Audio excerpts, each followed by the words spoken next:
தோன்றும் அதையாவும் பேச பல ஜென்மம் வேண்டும். ஏழு ஜென்மம் ஒன்றாக சேர்ந்து உன்னோடு இன்றே நான் வாழ வேண்டும். காலம் முடியலாம், நம் காதல் முடியுமா? நீ பார்க்க பார்க்க காதல் கூடுதே.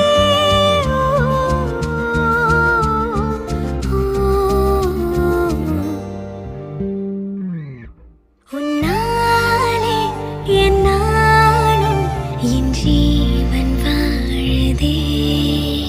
சொல்லாமல் உன் சுவாசம் என் மூச்சில் சேருதே. உன் கைகள் கோர்க்கும் ஓர்